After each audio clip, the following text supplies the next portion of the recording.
Hi everyone, it's Shar. Welcome back to my channel, or welcome if you are new here. Considering that it is mid-November when I am filming this and when you are watching this, we are getting close to the end of the year. And this year is one of the first where I accurately tracked what I read. I've seen this video go around a few times. I'm not sure who the original creator is, but we're gonna do, as you can see from the title, the best books I've read this year according to Goodreads. They'll also ignore my bangs. They be struggling right now. Right off the bat, I'm expecting a few things. Number one, I'm expecting to see some sequels at the top of this list, because if you continue on with a series, you already really like that series, so you may end up rating the later books at a higher rating. That's sometimes the case with me, and sometimes it's not, as was the case with European Travels for the Monstrous Gentlewoman. I'm also expecting to see books that are not as well read in terms of how many reviews they have. So they're not as popular, maybe they don't have as many reviews, and sometimes that can skew the rating so that it's higher rated because not as many people have read the book.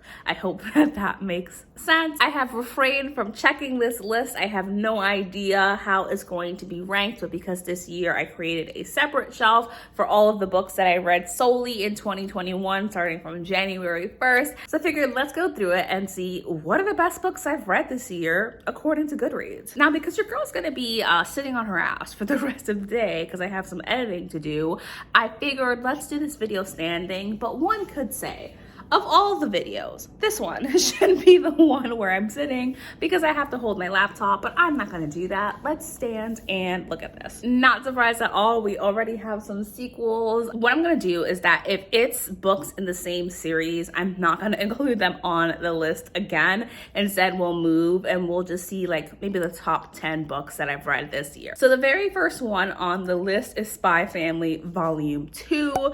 This is a manga by Tatsuya Endo, which is a story about an assassin who needs to fake a relationship and adopt a child because he has to infiltrate this like other family who's doing some terrible shit and is putting the world in jeopardy. Volume 2 follows a continuation of that story of the little girl trying to get close to the other family. It was really funny, it was really sweet, but I did ultimately feel like it was chaotic in its pacing, and it's helped me decide that I don't want to continue with Spy Family. So I'm gonna have to disagree with the #1 spot that it is holding on my books read in 2022 with a 4.6. The next book on my list is Project Hail Mary by Andy Weir, which I will say is absolutely not a surprise to me. I read this at the beginning of the year. The audiobook is fucking fantastic.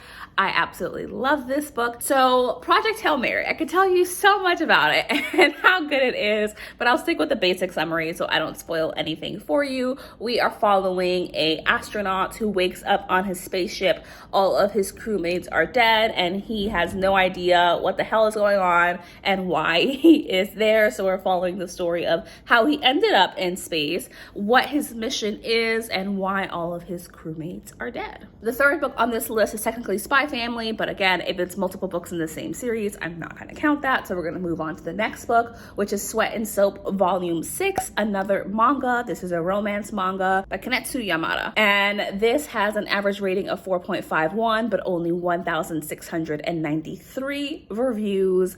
Sweat and Soap follows two characters who work at this like soap factory, kind of like Bath and Body Works, I imagine, with manufacturing. They create these soaps, and we are following, I forget their names, but the woman works in the finance department, and our male like love interest works with like the product development. He has a really strong sense of smell and scent. One day he smells our female main character and is like, "You smell good as fuck." Maybe he has a little bit of a scent kink. The first book is a little creepy, but I promise you throughout the series it gets less creepy, and in volume 6 I think we are at the point where they are moving in together into their first apartment, and we're following that story, and it was super cute and super sweet, just like a very cozy comfort manga. Would I consider this one of the top books that I read this year? Maybe. The next book on this list is Tokyo Ghoul Volume 2 by Sui Ishida. This has an average rating of 4.41 with 32,508 reviews. Tokyo Ghoul Ghoul is a pretty popular manga series. Tokyo Ghoul follows this boy who has been asked out by the girl of his dreams, but turns out homegirl is a ghoul and she attacks him, but they end up being like crushed, so they get rushed to the hospital, and our main character ends up getting an organ transplant because the ghoul that died was dead on arrival. Nobody knows that she's a ghoul. Ghouls are like this underground thing in Tokyo, and the boy becomes the first ever half ghoul, half human. And if you don't know what a ghoul is, it's kind of like a zombie. Volume 2 introduces the whole scheme of the Doves, which are detectives who are aware of like ghouls and are trying to eradicate them from the world, essentially. I didn't like the detective storyline. I don't care about the Doves, assholes, and genuinely not interesting. It's like, I want to follow the fucking zombies. So I didn't give this that high of a rating. I think I gave it 3 stars, and decided not to continue with the series. Sorry, taking off my glasses because they're making me sweat. Decided not to continue with the series from that point, simply because it was something that I wasn't really interested in after that, because I'm like, I don't want to hear about the Doves. And I heard that they get more and more involved throughout the series. So I made the decision to stop there. The book that immediately follows that is Tokyo Ghoul Volume 1, but again, same series, so we're skipping on, which that should be our 5th. The 5th best book that I read this year is a self-help nonfiction book. This is Atomic Habits by James Clear. This is a book all about like kind of changing your life and developing healthier habits and how to develop effective habits that you actually stick with. It has an average rating of 4.38 and 483,401 reviews. I gave this 4 stars. I listened to it on audio. It has some interesting tips and tricks, but ultimately was not memorable. Honestly, I liked like some of the information about habits, but it's extremely forgettable, and that's all I have to say about that. We have Black Butler Volume 1. This is by Yana Tabasu. I'm sorry if I'm mispronouncing that. It has an average rating of 4.37 and it has 120,487 reviews. I do not agree with this being at the top of my list. I didn't really like this manga. It was something that I read but gave 3 stars.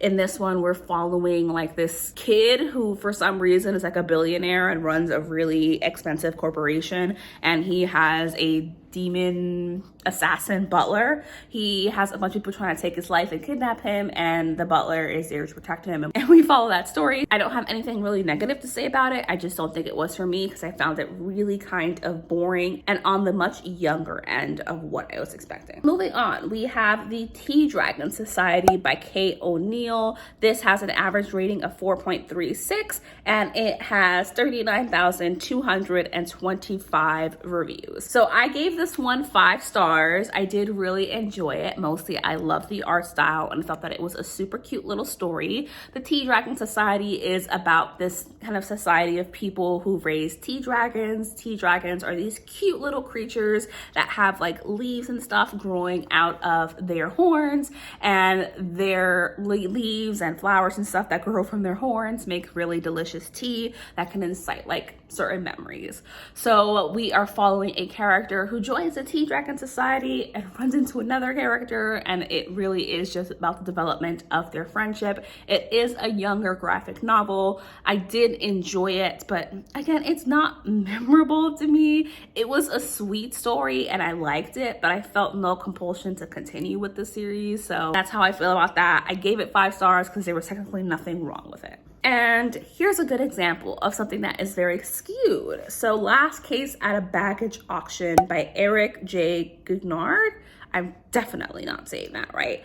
It has an average rating of 4.3 stars, but only 101 reviews. So that's why that would be higher. I did give this 5 stars, and I would consider this a pretty good book. Not one of the best books that I've read this year, but a pretty good book. So Last Case at a Baggage Auction follows 2 people who go to baggage auctions in like the mid-19-somethings in Detroit. If you don't know what a baggage auction is, essentially when people go to hotels and they leave behind their bags for any reason, they get auctioned off. And people do this sight unseen. They don't know what's inside. It's kind of like a gambling thing. So one day, these 2 people go, and our main character's best friend ends up buying a bag. And inside this bag is this old gramophone with a bunch of records, and it plays the creepiest fucking music any of them have ever heard, but that music music for some reason is also incredibly hypnotic.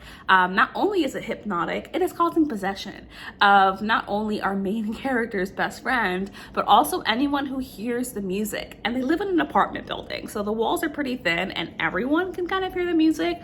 And throughout this book, we're following, trying to understand what the heck is this record? Why does it have these possessive elements? And by the end, it goes completely off the rails, but I really enjoyed it. Okay, I have numbers on video, so you can keep track of which book we're at. That was book number 8. Let's talk about the 9th best book that I read this year, which I actually just finished last night. This is That Time I Got Drunk and Needed a Love Potion at a Werewolf. This is by Kimberly Lemming, and it has an average rating of 4.3 stars and 4,048 reviews. I gave this 5 fucking stars. I love this, which is great. And in this one, we are following Bree, and Bree is being harassed by this farmer who honestly is hella fucking problematic. They are at the bar and she's like, leave me the fuck alone. Like, I don't want you. I've told you I don't want you. I know why you want me and I'm not interested. So he slips a love potion in Bree's drink and she doesn't realize this, but he's like, drink this. I made this for you. Drink it. And she was like, stop being fucking weird. And she takes the drink and throws it at him, but this man ducks. And it ends up hitting a werewolf behind them. And he gets hit with the love potion. He turns around to see who throws it at him. And it's Bree. And he's like, a werewolf. So werewolf's imprint. And he's like, I found my imprint, my one true love. Darling, let's go start a bed and breakfast. And meanwhile, she's like, ooh, no, I'm not your imprint. You are under the influence of a love potion. But in his perspective, he's like, ain't no fucking way. Like, I'm a werewolf. I know what an imprint feels like. It is not the love potion. And we're following that story throughout the book. And it is so cute because he's just like head over heels, completely in love with her. I won't tell you if it's the love potion or not, but in his point of view, he's like, no, she's my fated mate. Like, we're imprints. She's a human though. She doesn't understand what that means. There's no way this could be a love potion. Love potions cause obsession, and I am obsessed with her and I can't wait to have 10 kids with her, but she is my mate. It's just so cute.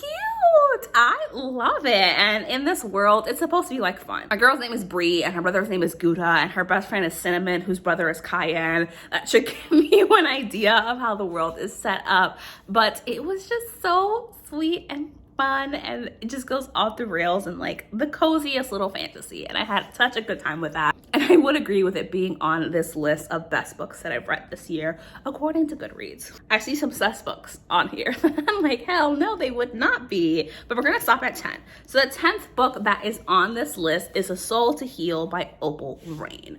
This has an average rating of 4.29 with 2,799 reviews. I only gave this book 3 stars for the reason that I loved A Soul to Keep. It was hella fucking long, but I was into it. I was like, you know what? This book is a really good time. In this world, someone has opened like a rip to the demon realm, and demons have been attacking humans for hundreds of years. It started like the Industrial Revolution or something like that. Like, it halted all human progress.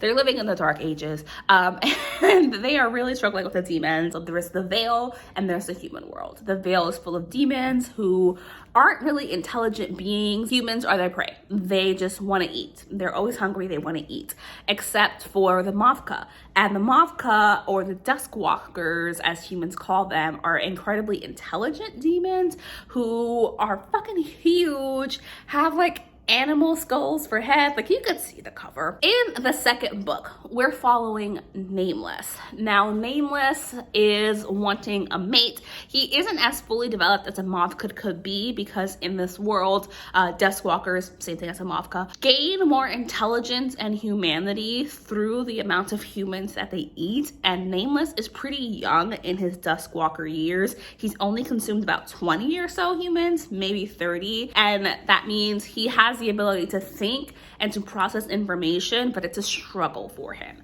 But he wants a mate because his fellow Mavka Orpheus has a mate, and he's like, well, I don't want to be alone. I want a mate too. No mate is just gonna fall from the sky. Lo and behold, a mate falls from the sky, and this mate is Delora. Delora is thrown into the Vale because she committed a heinous crime, and the people of her town said, your punishment is that you are going to be executed by Vale. We're going to throw you into the Vale. The fall, if it does not kill you, the demons will kill you. Nameless finds Delora, and throughout the story we are following them kind of develop their relationship and fall in love, but Delora is dealing with a lot of mental health issues and a lot of trauma, obviously as a consequence of what happened before she was thrown into the Vale. The reason why I didn't really love it is because it was too long for what it was trying to accomplish. It felt very plotless. The plot was kind of all over the place. There wasn't really one. It just kind of felt pieced together, and at the 60% mark, I've mentioned this in the reading vlog of my KU one, which I'll leave linked in this video if you want to go see my full thoughts, but the characters had an entire personality switch in my opinion. It wasn't cohesive. It was too long for what it was trying to accomplish and ultimately felt completely plotless. Those are the 10 best books I read in 2022 according to Goodreads. For the most part, I don't agree. I think that there's a lot of skewing with number of ratings leading to that. I did enjoy many of the books on this list, but almost none of them will end up in my actual best books of the year according to me and how I felt about them. But thank you so much for watching this video. As always, I hope that you did enjoy it. I know that I had fun just looking at all of the best books according to Goodreads and what is popular with my fellow Goodreads users. Ultimately, I didn't agree with a lot of them, but I am excited then to put together my list of the best books that I read this year. So I hope that you enjoyed this video. Thank you so much for watching, and I will see you in my next one. Bye!